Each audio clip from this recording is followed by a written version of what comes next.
Y hablábamos de que íbamos a dar esos signos de alarma cuando, y si podemos prevenir un ictus, y vamos a hablar, porque está muy relacionado con el riesgo vascular, y lo vamos a hacer con un cardiólogo que nos acompaña hoy desde el Hospital Recoletas y que le damos ya la bienvenida. José Luis Santos Iglesias, muy buenas, doctor. Hola, buenas tardes, ¿qué tal? Muy bien, cuéntenos, empezamos por el ictus si le parece y ampliamos el fotograma. El ictus es algo que nos suena porque cada vez es como que escuchamos que pasa más gente, ¿no? Tenemos a más gente a nuestro alrededor que pasa.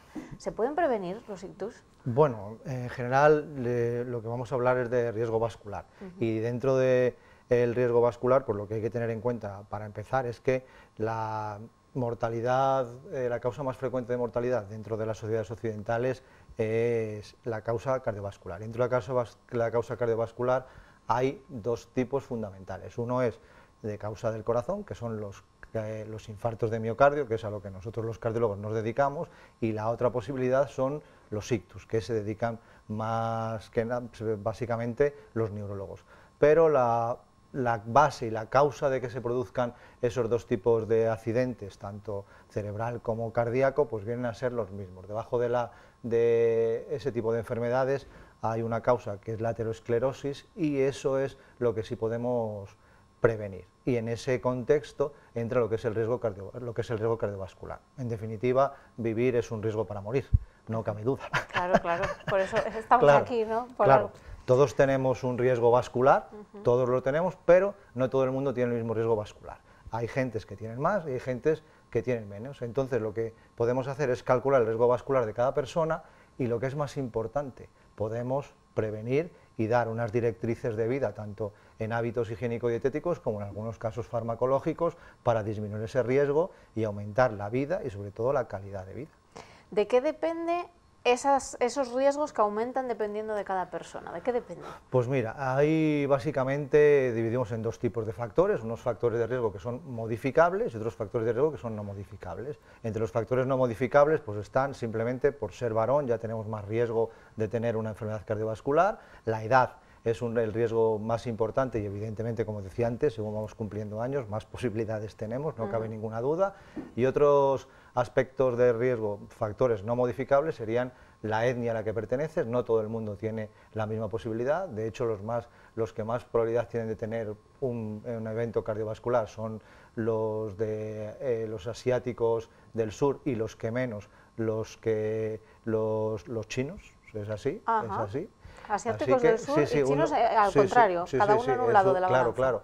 Nosotros los europeos estamos ahí en zona más o menos media y luego el otro factor de riesgo no modificable sería la herencia genética. Evidentemente, si tu familia tiene una herencia y ha tenido un ictus o un evento, un ataque al corazón, un infarto a edad temprana, pues tú tienes más posibilidades. Sobre eso no podemos actuar.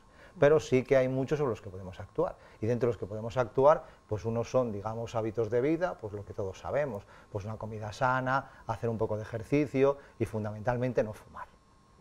Y luego, para llamarlo factores de riesgo como enfermedades que pueden existir, básicamente donde podemos actuar es en la hipertensión y en el colesterol. Y también en la diabetes. Entonces ahí, pues dependiendo del riesgo vascular que tenga uno, hay que ser más estricto o menos estricto en el control de la tensión y fundamentalmente de los lípidos, del colesterol, que a día de hoy es el gran enemigo de las arterias. A día de hoy, a lo mejor dentro de 100 años, y si alguien ve esta entrevista, que no sé yo si la verá o no, pues, habrá otras cosas. Claro, puede pensar, ¿de qué estaban hablando estos? A lo mejor se mira un gen, se trata y se cura el riesgo vascular, pero a día de hoy el gran enemigo del corazón es el colesterol y sobre él centramos muchas de nuestras actuaciones. Nuestros esfuerzos, ¿no? Hablábamos de no modificables, hay cosas pues, que nos predisponen más, el valor, la edad, cuanto más años tenemos, la etnia, me ha sorprendido muchísimo esto de que los asiáticos del sur más riesgo, los chinos pues menos. Sí, es verdad. Y la genética, que claro, ahí todavía las investigaciones empiezan ahora. Claro. En la genética, así que de momento eso no lo podemos tocar. Evitar. Pero lo que sí sabemos son eso, lo que hacemos en nuestro día a día, esos hábitos de vida saludables que recordamos aquí constantemente y no nos vamos a cansar nunca de hacerlo, comer frutas, comer verduras, hacer ejercicio, esto todo va a nuestro favor. Es verdad, todo. Es así. Y se lucha contra ese mal que es el colesterol. No lo vemos, no lo sentimos, pero está ahí y nos puede matar. Totalmente, eso es así, es uno de los problemas, que es el colesterol, que es un enemigo silencioso. Y al ser un enemigo silencioso, pues si no nos hacemos una analítica no podemos verlo. Y evidentemente a día de hoy ya digo que es el asesino implacable de la sociedad occidental. Entonces tenemos que controlarlo, verlo y en algunos momentos tratarlo. Y eso es una de las cosas que nosotros en la consulta que vamos a abrir en Recoletas de riesgo vascular es lo que vamos a tratar. Con una sencilla visita al paciente, que es que nos cuente algo de los hábitos de vida, hacer un perímetro abdominal, probablemente pesarlo y hacer una analítica en la que veamos el colesterol, calcularemos su riesgo vascular y no solamente su riesgo vascular, porque el riesgo vascular es algo un poco imperceptible. Tú le dices a alguien, pues mire usted, tiene un riesgo de morir del corazón de un 5% en 10 años. Y él puede pensar, bueno, 95% de no morirme. Todo depende de que uno sea optimista o pesimista. Sí, claro, pero si tú a ese paciente le dices, pues mire usted, tiene 43 años, pero sus arterias tienen 72. Pues entonces a lo mejor ya dice, pues esto ya es otra historia, porque yo me consideraba joven con 40 y tantos, pero si mis arterias tienen 70 y algo, pues ya es otra cosa. Entonces, desde ese punto de vista, a lo mejor es más receptivo, le podemos poner un tratamiento y hacer que ese riesgo vascular, que en ese momento era muy elevado, pase a ser o moderado o incluso bajo. Es decir, tenemos un enemigo, pero lo podemos ver, lo podemos controlar y sobre todo lo podemos defendernos de él. Vamos a hacer una especie de fotografía mental de qué significa tener colesterol, qué pasa en nuestras arterias, cómo se ponen nuestras arterias para que sea un enemigo que nos pueda matar. Pues es una buena pregunta y es básicamente muy sencillo. Lo único que hace el colesterol es producir una placa en la arteria y hacer que el diámetro de las arterias se reduzca. Y en un momento determinado, esa placa, que nosotros llamamos placa de ateroma, que puede obstruir un 30, un 40, un 50%, impidiendo que la circulación fluya de forma normal, puede lo que nosotros llamamos inestabilizarse, romperse, y ese colesterol que está en la placa salir a la circulación produciendo un trombo y haciendo que de forma repentina y brusca se produzca una parada de la circulación, con lo cual la parte que queda detrás queda sin irrigación, dando lugar a un accidente cerebrovascular que en el corazón se llama infarto y en el cerebro se llama ictus. Es decir, si pensamos en una tubería, que son nuestras arterias, se va acumulando lo que va pasando por ellas, se va acumulando, se va acumulando, se va acumulando, hasta que queda un huequito pequeñito. Claro. Y lo peligroso es cuando una de esas acumulaciones se suelta, hace tapón y se para ahí. De forma gráfica es así expresado. Entonces, cuando desde el punto de vista del corazón, que es a lo que yo me dedico, pues cuando, tú lo has dicho bien, cuando la obstrucción es muy grande pero queda un hilo, se produce lo que se llama angina. Ajá. Es decir, no hay una obstrucción completa, pero sí que cuando nuestro corazón necesita más flujo, el corazón no es capaz de proporcionárselo porque la arteria está estrecha y da lo que se dice lugar a angina, pero una angina no llega a producir la muerte de una parte del corazón. Mientras que si la obstrucción es completa, hay una zona del corazón que queda sin irrigación y entonces se produce un infarto con unas consecuencias mucho más catastróficas que la angina. ¿Qué tenemos que intentar? Pues que no tengamos placas, o por lo menos que las placas de ateroma no se inestabilicen. ¿Y de qué depende eso? Pues básicamente de los niveles de colesterol. Y además, a día de hoy, por suerte, tenemos unos medicamentos súper eficaces para tratar el colesterol. Y además hay que tener en cuenta que hay que ser muy incisivos en el tratamiento del colesterol. Tenemos que plantearnos objetivos muy importantes, son así. Tan importantes son que los objetivos de colesterol que tenemos que tener para evitar ese tipo de enfermedades, en España están en torno al 20% de gente que los cumple. Bien porque no se trata con las estatinas, que son los medicamentos, como se llaman, de potencia suficiente, o bien porque muchas veces los pacientes son un poco reacios a tomar los medicamentos, la adherencia. De todas maneras, también tengo que decir, salvar una lanza a favor de Zamora, como en otras muchas ocasiones, aunque no se nos conoce por ahí, que aquí en Zamora los objetivos de niveles de colesterol están mucho mejor que en el resto de España. Nosotros andamos en torno a un 40 o 45% de pacientes con objetivo de colesterol dentro de los niveles que deben de ser adecuados. Que están bien, ¿no? Que bueno, están hombre, sanos, claro, la idea es que todo el mundo que llegue a tener los niveles de colesterol correctos, porque cuando alguien ha tenido un evento, los dos factores principales para volver a tener otro son el tabaco y el colesterol. Esos son nuestros dos enemigos fundamentales. Si en un paciente que no ha tenido un evento cardiovascular, digamos un infarto, un ictus, es importante el control del colesterol, pues no te digo nada en alguien que ya lo ha tenido. Con ese paciente hay que ser muy, muy, muy estricto. Estricto en, decimos, hábitos saludables, dieta y también esos medicamentos que nos ayudan y mucho, como nos estáis diciendo, porque la calidad del medicamento ha mejorado, suponemos, en los últimos años y ayudan una barbaridad. Claro, claro. Hay que estar muy controlados y para eso abrís a partir de ahora en Recoletas esa visita, esa parte en la que hay que analizar cómo estamos y además supongo que una población en concreto definida. Pues, ¿a quiénes abrís o a quiénes va fíjate, dirigida? yo creo que la importancia de todo esto es, como antes hemos dicho, que estamos ante un enemigo silente. Entonces cualquiera, por muy bien que se encuentre, puede tener un nivel de colesterol elevado. Entonces, sin saberlo. Claro, entonces se recomienda que un hombre a partir de 40, 45 años y una mujer a partir de los 50 años pueda hacerse un riesgo vascular. Y a partir de ahí, pues a lo mejor habrá muchos en los que simplemente haya que modificar un poco los hábitos de vida y en otros, pues a lo mejor hay que empezar a dar un tratamiento, es evidente. También tengo que decir que los hábitos de vida son importantes, pero hay que ser estricto. Es decir, hay que hacer deporte, hay que comer bien, pero si un día quiere uno tomarse una pierna de lechazo, tampoco le va a pasar nada. Claro. Para eso hacemos el otro esfuerzo, para después comernos la pierna de lechazo. Efectivamente, no hay que ser estrictos, sino que todo hay que aumentar la vida, pero también aumentar la calidad de vida, sin ninguna duda. Vivir felices, eso que también es. eso entraña felicidad. En eso estamos. Claro que sí.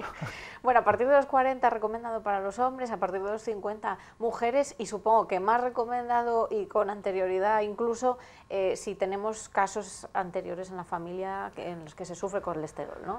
Claro, sí, ya os dije antes que la historia familiar es un factor de riesgo para eso, entonces pues evidentemente sobre la historia familiar no vamos a poder hacer nada, pero se recomienda que en pacientes cuyo padre ha tenido un evento antes de los 55 años o la madre ha tenido un evento antes de los 65 años, debe ser un poco más estricto en mirarse por el riesgo que pueda tener. Y con la genética no vamos a poder hacer nada, pero sí que vamos a poder ser un poco más estrictos en, sobre todo, controlar los factores de riesgo más importantes, que es el colesterol, no fumar e intentar que tenga niveles de presión arterial dentro de lo recomendado por las guías.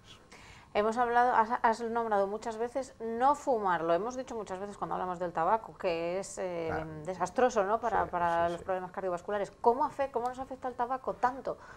Pues no cabe duda que el tabaco afecta básicamente como el colesterol, de forma puntual en un momento determinado para lo que es el corazón. Pues afecta, es capaz de producir una obstrucción en una arteria y evitar el flujo sanguíneo. Lo que pasa es que encima además el tabaco pues es uno de los enemigos fundamentales del corazón, ya te digo, junto al colesterol están ahí luchando los dos uno por otro a ver cuál es el más importante, pero encima es que el tabaco va a producir un montón de enfermedades pulmonares. Yo desde luego creo que así, claro, pero también depende de cada uno. Me parece que una pierna de lechazo, una cosa así, es un manjar que es difícil de evitar, pero el tabaco, no sé, ¿sabes? Yo desde luego claramente una de las pocas cosas que recomiendo estrictamente a mis pacientes es que no deben de fumar.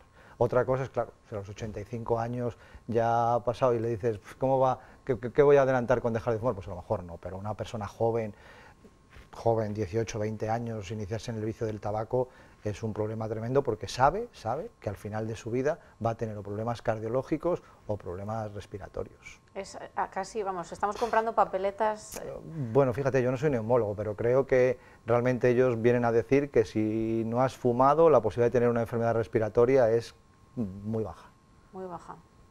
Hay que pensárselo, ¿eh? Para los chavales... Claro, yo es un mensaje que siempre les mando. Yo no entiendo cómo pueden caer en el vicio del tabaco cuando tampoco reportan ninguna felicidad, digamos, importante. Porque, hombre, pues, si te apetece o te produce alguna importancia, felicidad, pues bueno, te lo puedes pensar. Pero el tabaco sabes que te va a ir mal por nada a cambio. ¿Habéis notado en consulta que se ha reducido desde que entró en vigor la ley del tabaco, que sí que hemos dicho que se han ido, bueno, sí. ha habido mucha gente que lo ha ido dejando y que esto, bueno, yo creo que ha calado en la sociedad? Sí, yo creo que sí. Antes a todo el mundo que preguntabas, ¿fuma usted, no fuma? Pues muchísima gente fumaba, y hoy en día, bueno, supongo que no engañan, ¿sabes? Pero realmente te encuentras a poca gente que hoy en día te diga, ¿usted fuma? Pues sí, muy raro. Sí que es verdad que dicen las estadísticas que en los hombres ha reducido mucho y en las mujeres ha aumentado un poco, pero yo creo que es posible que dentro de un tiempo, hombre, yo no creo que se llegue a erradicar del todo, pero además socialmente antes casi estaba como bien mirado, claro, y eso ha cambiado mucho y eso es muy importante. Hoy en día el fumador, pues hombre, no es un apestado, pero casi lo mira mal el resto de las gentes y eso hace mucho.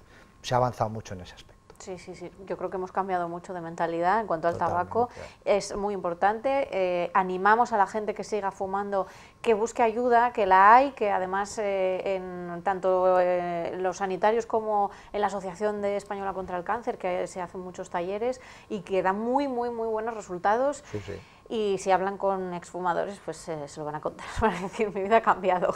Por supuesto. Así que merece y mucho la pena, por lo que estamos hablando. Enemigo casi igual de malo contra el corazón, contra nuestro sistema vascular, ahí con el colesterol. Lo que pasa es que, claro, el colesterol es básicamente para el aparato circulatorio, el tabaco para el aparato circulatorio y para el aparato respiratorio, y aparte otro tipo de tumores también que pueden estar relacionados con él, con lo cual yo creo que a día de hoy el enemigo público número 1 de la salud es el tabaco. Y volviendo al colesterol, y vamos a casi terminar, José Luis, volviendo al colesterol, nos alimentamos muy mal. Bueno, aquí se supone que en España y en los países europeos nos alimentamos mejor.